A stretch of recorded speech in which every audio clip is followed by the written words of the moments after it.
If we look at some of the kind of survival resources, so Pat Ogden, who is an incredible trauma therapist and guide in this work, she has this like diagram in this book that is just, it nails survival resources completely. And the top left quadrant is this people pleasing.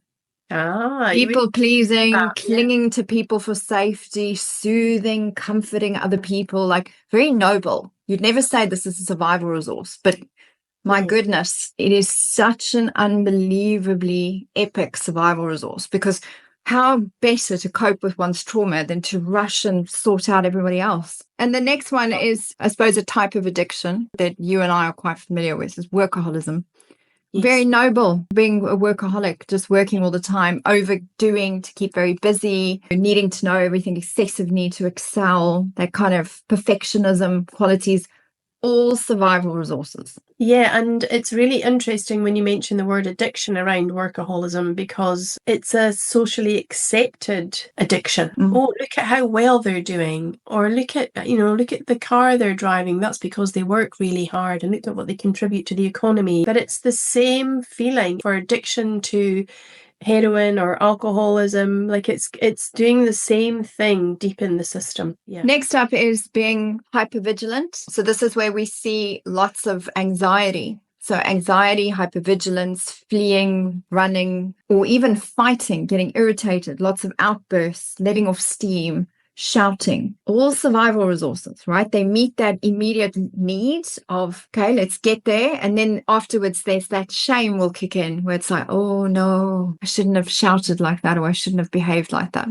Next survival resource are our gamers, people that are addicted to the spiritual fantasy universe. Gaming can be great. But if you're gaming for 12 hours every single day and you like can't sleep properly and you can't get to work or lectures or whatever it is that you're up to, now you know that it's tipped into a negative edge. The same way that people that are addicted to pornography, or people that are addicted to escapism type activities, people that pick up books and they can't stop reading them. And then there's the social media as well with our young ones, like smartphones, like addicted to their phones and scrolling on TikTok, Facebook, Instagram, and what that's doing to their system. So they're learning to have relationship with a phone rather than relationship with one-to-one in a room with another. Next survival resource is actual addiction. So engaging in kind of quite dangerous or extreme self-destructive activities. So over or under eating, alcohol, drugs, harming of your body, cutting, all that kind of stuff are survival resources. What needs gets met when you're cutting yourself? Or maybe it's the need for release or peace, escape.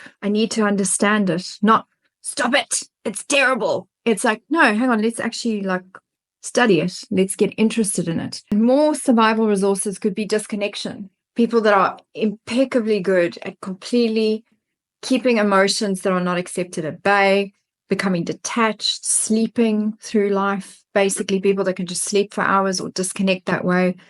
People that can dissociate, shut down, comply, submit, push parts of themselves away, only show parts that are accepted.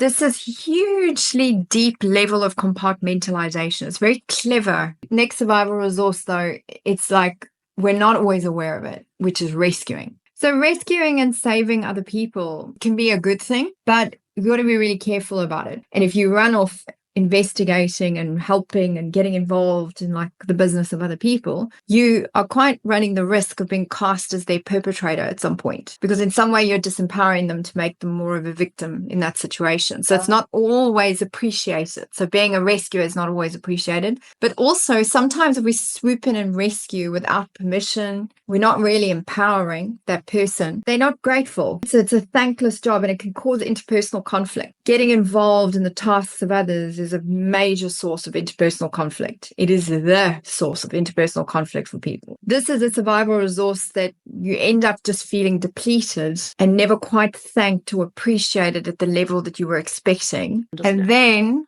one of the most socially accepted forms, which can be a really dangerous survival resource, people that engage in ultra events, enormous extreme physical endurance, like running, cycling, lifting weights, extreme sports, ultra marathons. And you got to look at it. It's kind of like if you're doing ultra marathons every single weekend fine, it meets a need, but what are you undermining at the same time? Like if it's just net good, great. Enjoy, then it's a growth resource. But how are you doing it? That's actually quite crucial. And the thing that's really important is we don't always choose our survival resources. We're not actually in a place of choice when we're falling into something. We've just found something that meets the need better than anything else.